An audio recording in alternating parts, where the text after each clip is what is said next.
Hey family, welcome to Clitch Talk.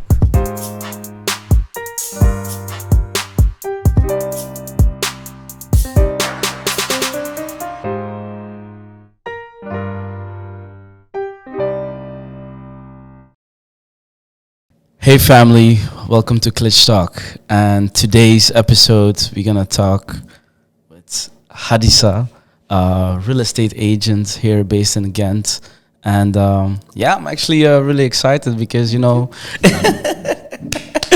really excited because it's a space that a lot of people don't know. Yeah.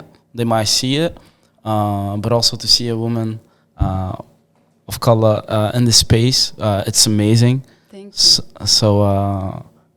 Let's jump into it. Thank you. Yes. Thanks for the invite. You're welcome. You're welcome. To be honest, why real estate? That's a good question. Let me start from the beginning. When I was 17, I had a really turbulent years past me. And when I was 17, I saw the light. I was like, I need to do something with my life. And I saw a television show, Vitaya or VFTV, I don't know what kind of channel, but they were selling and renovating real estate. I was like, whoa, okay, that's my thing. And from that moment, I decided to become a real estate agent.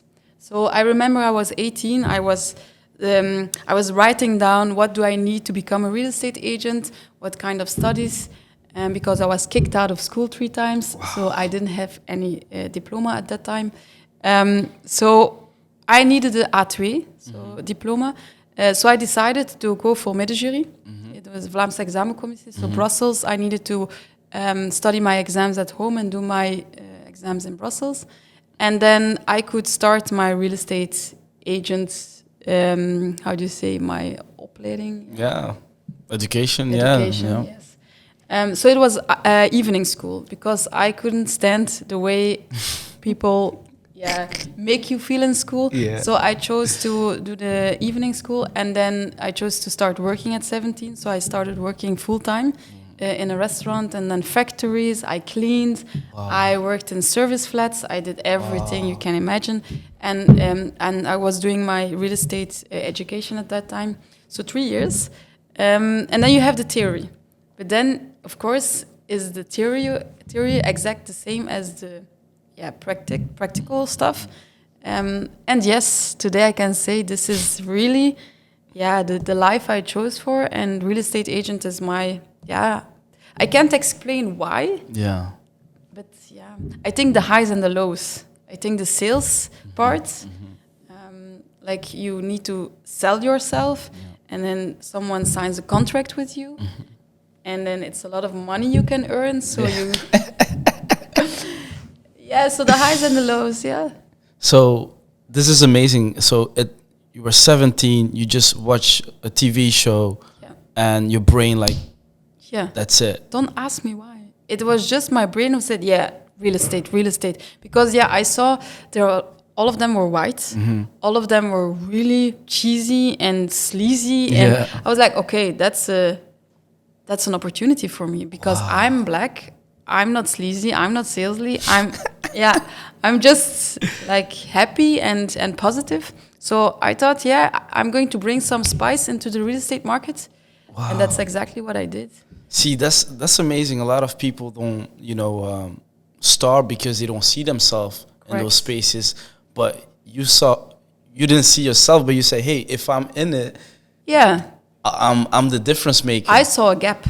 Wow. I saw an opportunity because I always say I'm just selling and renting and real estate. I'm not doing anything else than my colleagues. Yeah. The only thing I did is put my personality into it. That's the only thing I did. Yes. Because otherwise I'm just doing the same.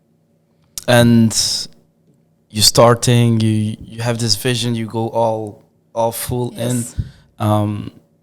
Did you have friends or family members who were supporting that vision, or said it hey, you crazy girl to try to be in real estate?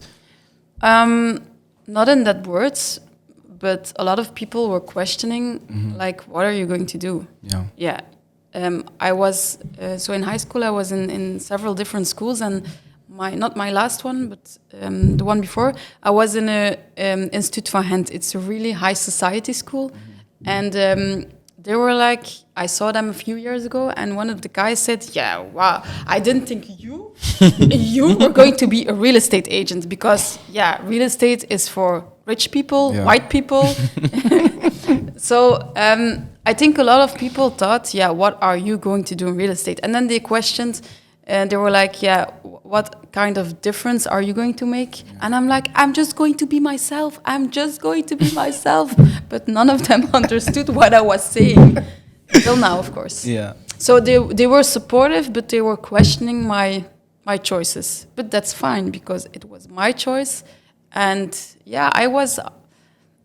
I knew it was going to work, even if they questioned my path. So what I like about, watching your videos is that you get actually clients for just being yourself and, documenting. What was the idea behind to say, hey, let's have a camera guy following me and let me be authentic. And from there on, I will have to maybe work less. Yeah.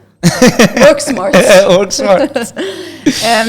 It's the idea came as I was 17 as well, because I saw the show and I was like, oh, show, I like it. But as I said, I said my personality is going to be the number one factor why people are going to sell with me. So of course I'm going to have to go full in. So I made the videos because I know video is my thing. You can take pictures, but you can edit pictures. You can edit your, how can I say? It's the total package. You have your voice, you have your tone of voice, energy, clothing style, the things you say, the things you do. And in picture is not that strong. So I decided to do video. And of course, if you see my videos, you see me as a person, because I am that person. Yeah. I'm not playing, I'm that person. So if you like that person, you will like the real estate agent, because it's the same person. Yeah. The problem is that people are afraid to show themselves. Wow. Because I'm Hadisa. I was I was kicked out of school 3 times. Yeah. I had some kind of problems in the streets. I was fighting. I was doing everything you can imagine not to do. Yeah. But of course, I'm coming out with my story, but a lot of people are like, oh no, I'm not going to say that I did bad things, I did things wrong. But that's just my story. It's the base of my story. And that's so powerful, because you telling your story, it feels authentic, because also you are impacting a lot of women, and also women of color, to say, hey, like, okay, I just need to be more authentic. It doesn't mean that they have to be in real estate or in other ventures, but the fact that you present yourself so authentic, they say, the more I am authentic, I will find whatever I like. I think the problem with people of color is that they're afraid to show themselves, because they're like, okay, let's say I'm a real estate agent, I'm black, okay, let me do the same as my colleagues, because, if I'm black, they will look at me, they will not work with me because I'm black. But it's the other way around. Because a lot of people, of course, they don't like me. That's fine. But a lot of people, they like me because I'm just authentic and black and like giving some sparkle in the real estate business. So those people chose me. The other people, fine, they chose another agent. And that's fine. So you see the difference between like the added value that you bring, instead of like, being different is I need to fit in. No, just be different is actually in business, your differentiation from other people. I think is the most powerful thing to do is be different. Like if you're a digital creative, digital designer, and you're black, I think it's the most powerful thing to do, because all people who like black people, who like the black culture, they will come to you. They will ask you, can I work with you? Because they are keen on having someone black doing something different. But I see the other way around. They're like digital creatives, and they're like, oh no, let's not say I'm black. Let's not act different, because they're scared of rejection, I think. And you're a young mother. Yeah. 2 beautiful daughters and 1 little boy. How is that dynamic to be an entrepreneur, raising kids, and not trying to Do too much. to do too much or try to say like it's me and coming over like very bossy like they try to say. I think for me it was a choice. I became a mother really young. Yeah, really young. I became a mother when I was 23, so it's young. But it was always a decision that I was becoming an entrepreneur for different kinds of reasons. Freedom to be myself, freedom to speak as I want, freedom to dress myself, but also freedom to be with my children as I want. And the only way you can do that is via entrepreneurship. So for me, it was a decision that I am going to take my children from school, I'm going to raise my children by myself, and I'm going to earn money. Nice. Because you can have it all, but you need to find some kind of balance. Of course, I can work more, of course, but I'm not doing it because I'm choosing myself, I'm choosing my family. And you need to work smart. Yeah. And if you, how can I say, I said, okay, I'm going to be different. And by being different, everyone's seeing me. If you say that blonde girl from that real estate agency, what blonde girl? There are like 20, 30 blonde girls. But if you say that black girl, it's Hadisa. Of course. So you're rising above really quickly because you're different. And I'm choosing myself. So if someone calls me to sell some kind of property and it's not in line of what I want, or I can see, it's a difficult property, I just say no, I'm not going to do it. I just say no. But a lot of people are scared to say no because they're like, oh, we're going to lose business. Yeah. In short period of time, indeed, you're going to lose business. But in the long run, you're going to win a lot. Time. Wow. Yeah. And because you have this freedom to be with your kids and raising them, now they're a little bit growing, your girls, they kind of see what mama is doing. Yeah. Are they more motivated to maybe be more entrepreneurial because... Yes. Yeah? Yeah, if I ask them, what are you going to do when you grow up? Of course, they don't know. Yeah. But they're like, no, I'm not going to have a boss. No. Because they see me hanging around. Yeah. She was like, my oldest daughter was like, Mom, what are you doing? Can you show me? They had a week on school, like work. What's work? Yeah. And she was like, Mom, what are you doing? Except making videos and pictures. And I'm like, that's my work as well. So I'm selling houses, but the biggest part is the marketing. I think a lot of people forget that the marketing is the most important part of the whole business. Yeah. Because if they don't know you, they won't buy from you. So she sees a lot, then she watches my video. Yeah, sometimes she hears my videos, but she's growing up and she's understanding what I'm telling people in my videos. So it's really powerful because I don't have to tell her, women are equal and women from color are equal. No, she just sees it. That's the most powerful part because we can talk about it, we can write books about it, but you need to show. That's the difference. And that's something that I think also a lot of people do business with you because you're a mother, because you're raising your kids, and they feel like, hey, she has a priority, and that's why I respect her, and I want to do business with her. I think the most beautiful part of my job is to see people behind closed doors, because every family has a story. And of course, if you have children, you have a lot of topics where you can talk about. I had a difficult youth, so if I come at houses with people with problems, I can talk with them because I can relate and they can relate with me. If I go to wealthy people, I can talk about it as well because now I'm earning money. So I feel that I'm fitting everywhere. Yeah.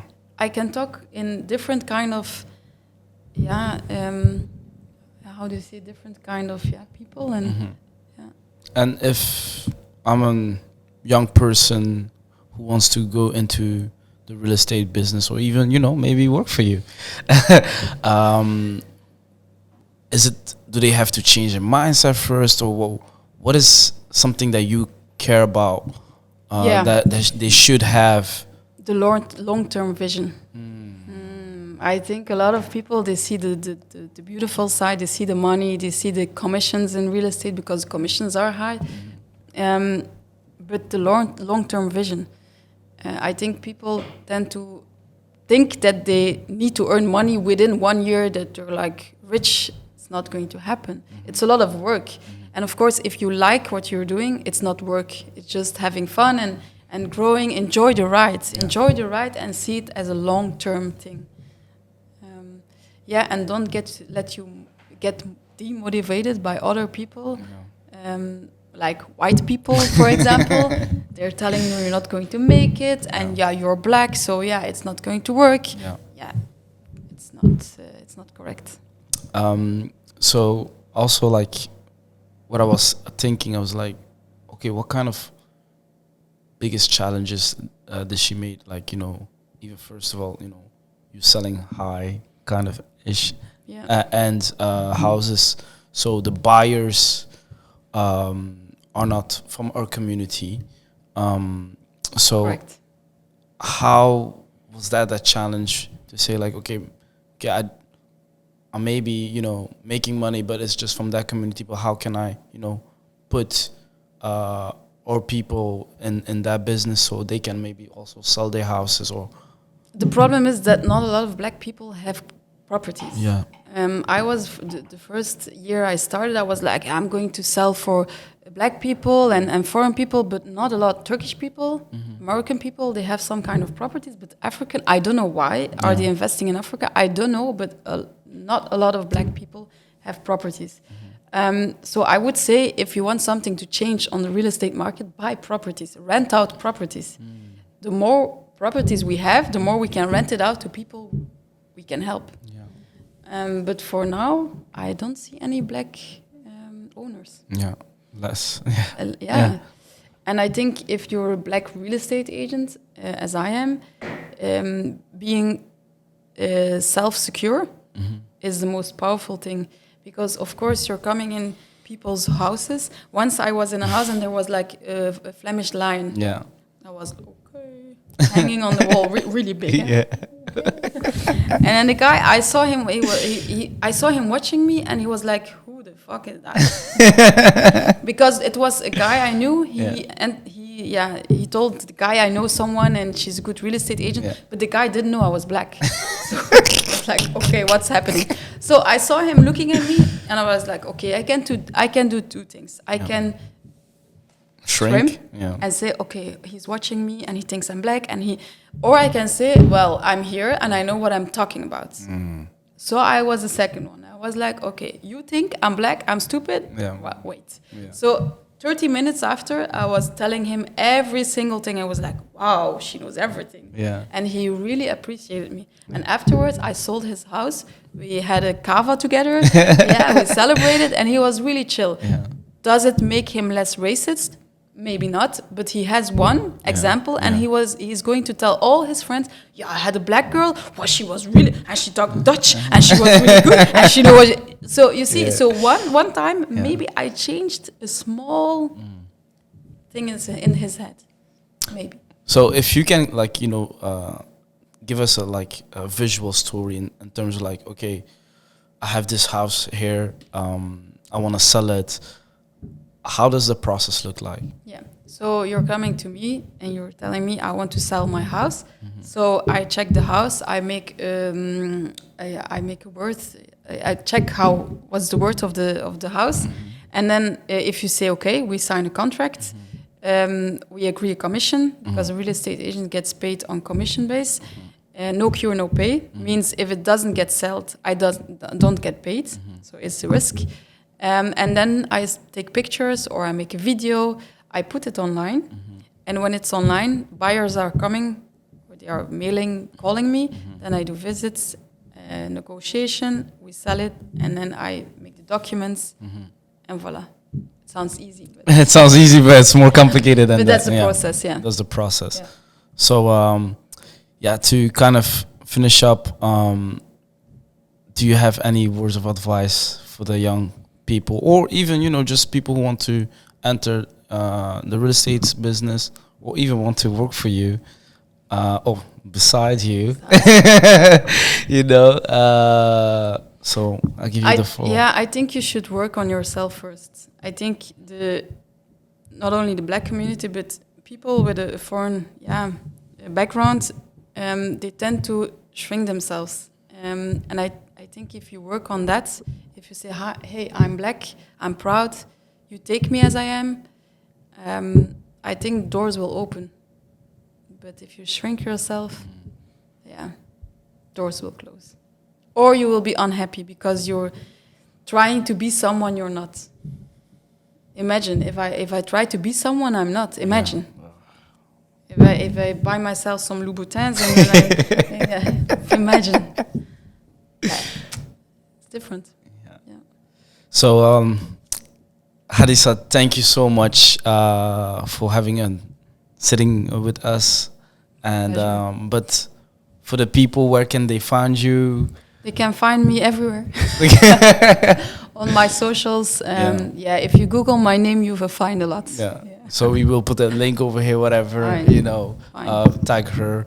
But once again, I just want to say thank you for taking the time on a Saturday. My pleasure. To sit down with us and, And normally I don't work on Saturdays. I work on Saturdays, but I know. That's why I was like, I took a little bit time from from your kids. So it's fine. thank you, kids. They're with dad, so they're fine. Okay. Thank you, Dad. If he's fine, that's another question. Okay. So thank you.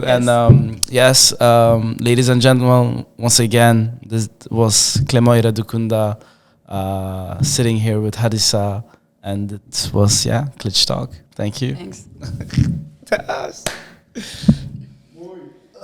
Was het goed?